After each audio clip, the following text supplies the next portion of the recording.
You awake? I thought I heard you get up. Yeah, I'm awake. Sorry, I just can't sleep. Are you thinking about him? Yeah, a bit. Usually get back to sleep, my love. I'm fine. No, it's okay. What else is on your mind? I don't know, it seems weird, but I had one of the most vivid dreams of my life. I saw a fox on a snowy mountain, just looking confused and worried. Those eyes.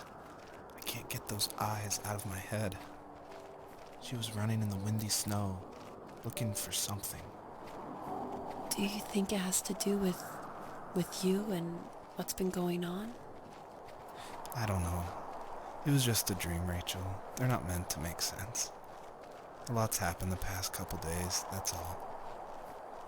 Well, if you're not going to sleep anyway, you should tell me. I want to hear.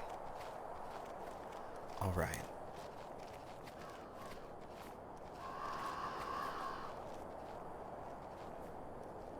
So, not far from her home, she followed that path to something unexpected.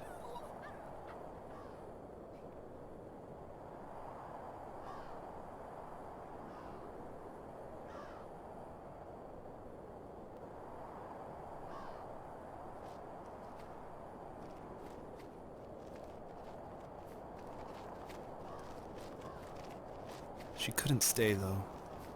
She had to find her other two children. So she took that path. She followed it towards something ancient. Something with answers.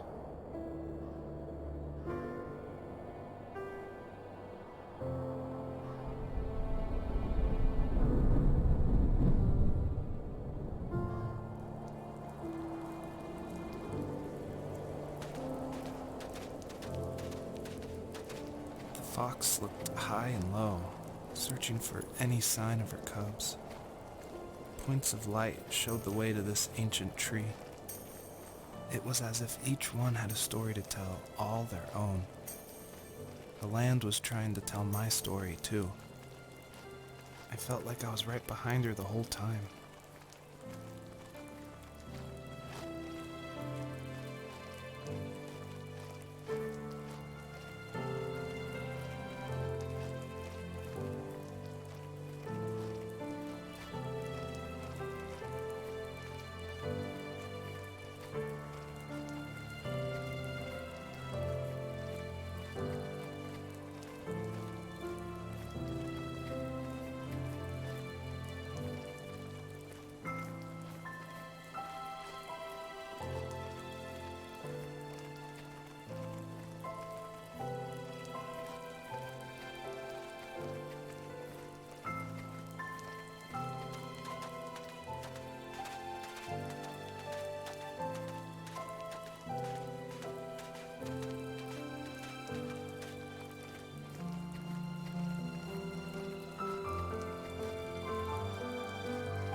As a kid, did you ever do show and tell in your class? Yeah, I think I only did it once, when I was in the 4th grade. You know how my life was around then.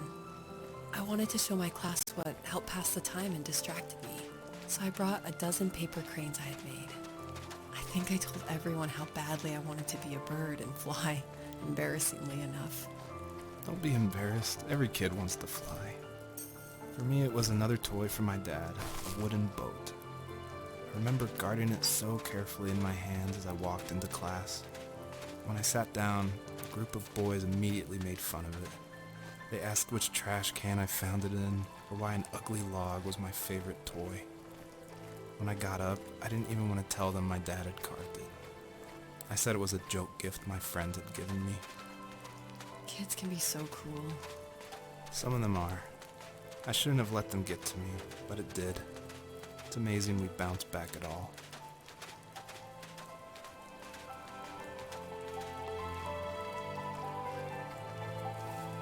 Do you remember what my dad did for a living? Wasn't he like a lumberjack? That's one way of putting it. If wood was a canvas, and a carving knife was his paintbrush. Even after working a 50-hour week, even after his hands were more splinters than skin, he would bring home the nicest piece of Alaskan weeping cedar and make me toys. That wooden train was the first toy I can remember, and I loved it. I just knew from a young age I was going to be a lumberjack, like my father.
Usually those kids would leave me alone, but somehow they could tell I was different.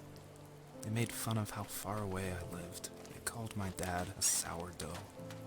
I was a blabbermouth as a kid, telling my dad stories I made up for hours. But after that show and tell, I didn't tell him much anymore. He didn't know exactly what was wrong, but his best guess was that the toys he carved weren't cool enough. He carved me a tank and tried to tell me what it was like to be in a real tank as a serviceman. I didn't know your dad was in the military. Yeah, in the army. The sad thing is that I'd pretty much forgotten until just now. There's so much I still don't know about him. I'm sorry. He knows how much you love him. You're going to see him again soon and have some closure, I'm sure.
The older I got, the more I withdrew.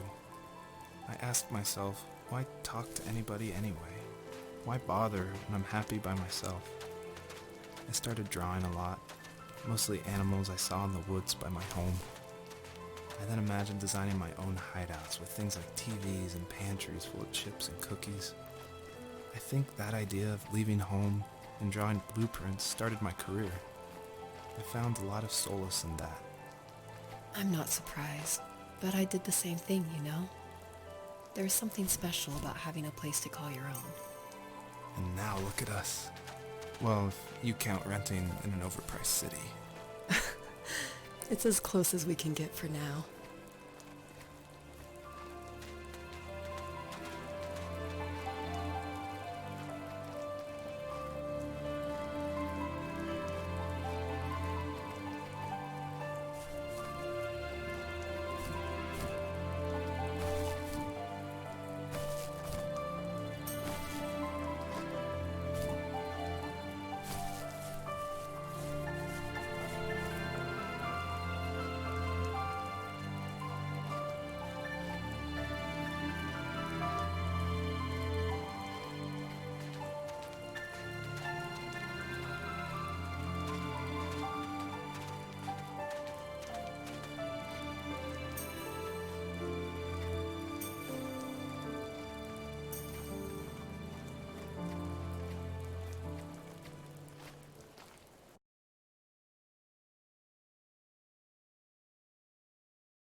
My teenage years were full of sketching, angst, and trouble.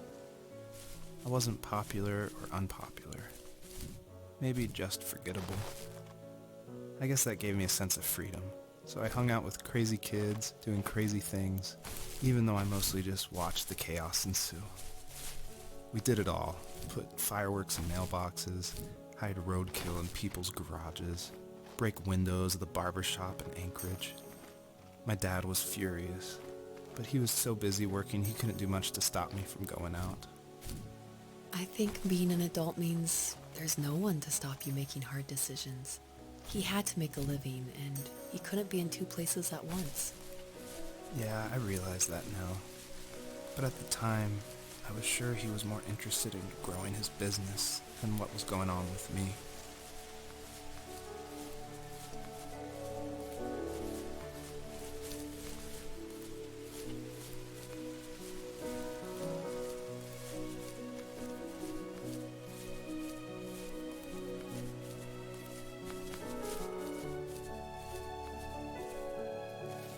He was working another late night, and my friends were over, saying how bored they were and how they'd come all the way out to my house for nothing.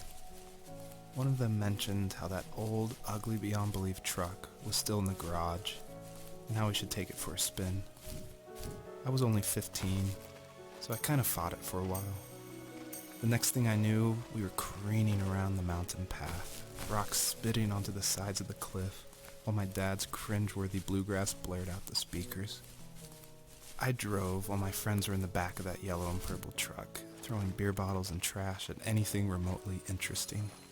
It felt like I was soaring in the air with borrowed wings. But all good things have endings. A cop outside of Eagle River pulled us over after he saw us in a bottle rocket into someone's yard. What followed was a long night of talking to disappointed adults and feeling smaller than ever.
After he drove me home from the police station, I blew up at him, saying how I never wanted to be like him, how I was going to be someone and leave that hick icebox for good. He just looked forward at the road with tired eyes. I took out that bluegrass tape from the cassette deck and chucked it out the window. In my sage teenage wisdom, I thought I had proved the ultimate point, but my dad had a different idea.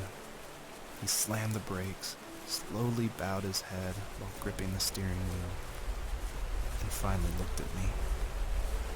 All he said, like it was a polite request, was, "Make this right."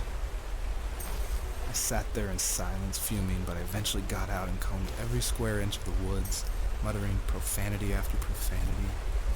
I found it 30 minutes later, near a small waterfall off the road. I went back to the truck, put the wet tape back in, and sure enough it worked. We didn't speak another word to each other the rest of the night. Wow, I knew you were a crazy teenager, but It's hard to believe, isn't it? It surprises me too. It's like I didn't really know who that kid was back then. I bet my dad thought the same thing over and over. It's almost like he was saying, make this right to himself, more than to me.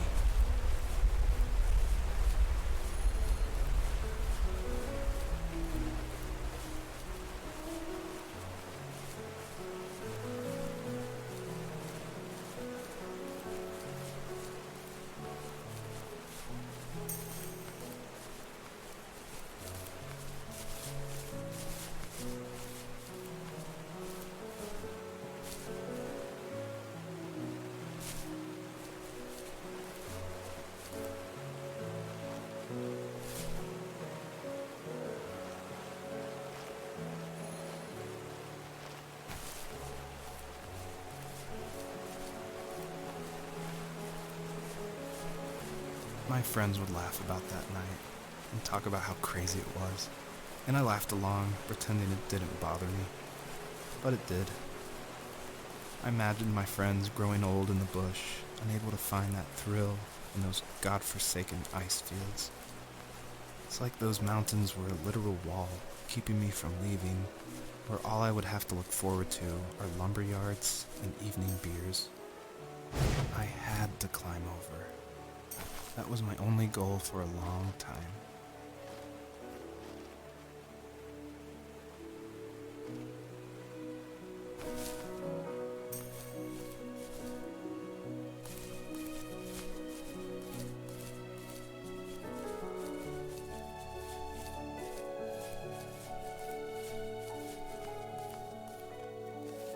If there was some way I could take my love of drawing and turn it into a way of escape, nothing would make me happier. I wanted to create instead of tearing trees down. I wanted to move to the lower 48, not because I hated it there in Alaska, but I hated the idea of it. It's like all of that spite inside me had created this monster which followed me around my whole teenage years. I put so much energy into doing what others didn't expect of me. Why did I do that? there's one fact you're forgetting, though. If you didn't have that fire in you, we probably would have never met. You're absolutely right. Maybe the destination is all that matters in the end. But then why am I awake? Why am I seeing this fox go on her journey? And why can't I stop thinking about my dad?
On our property, there were old abandoned pieces of a shed and car long left unused.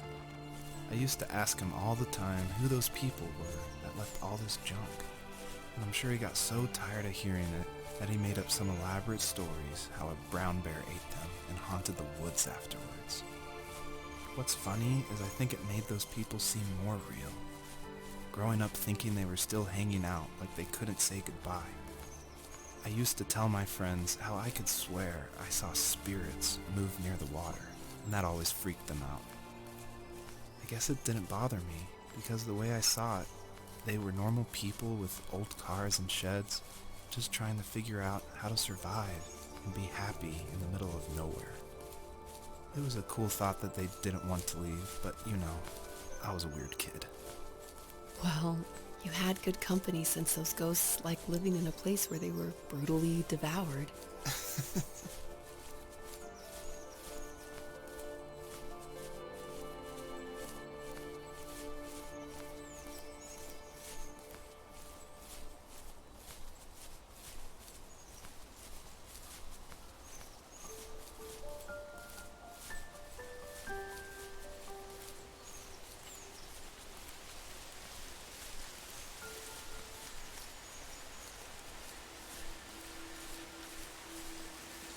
Even at my most distant, at the times when I detested him the most, he kept reaching out.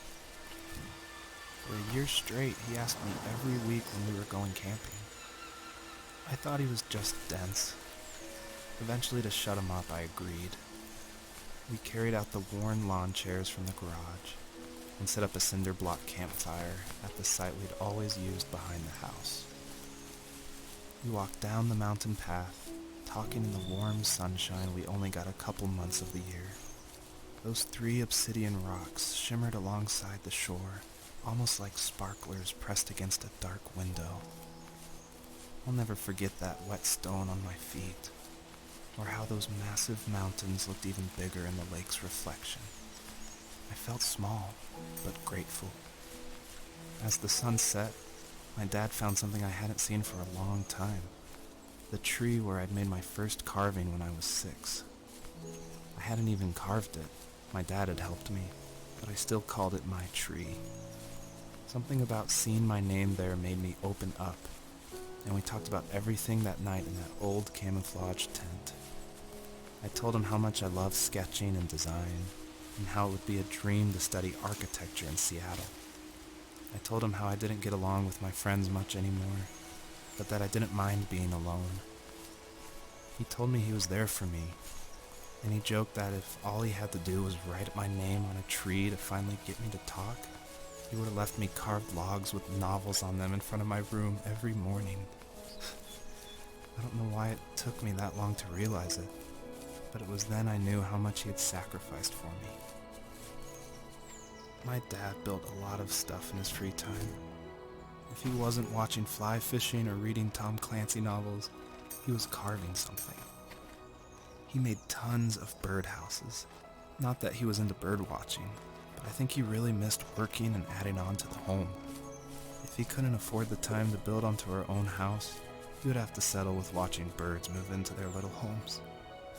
We kept an old mattress in the bed of that ugly yellow truck, so we would drive it deep into the woods and then watch the birds fly into their houses while the sun set. Usually it was accompanied by venison jerky or a cold Coke, but not a lot of talking, which is how we both liked it.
stood nearby, unfazed, like nothing was wrong. My dad is dead, and he's never coming back, Rachel. I can tell you these stories, but I can never reminisce with him again.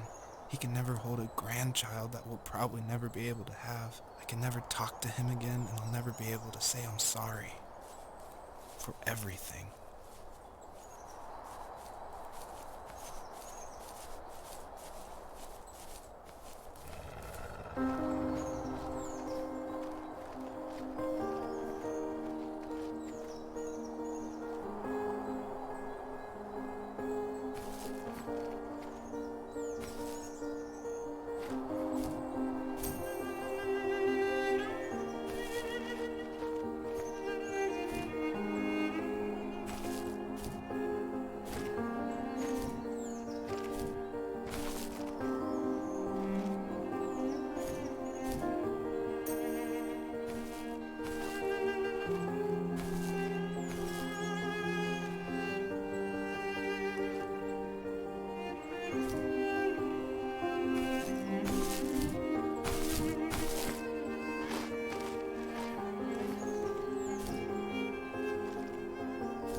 I need to go to bed. I just can't talk about this anymore. Good night.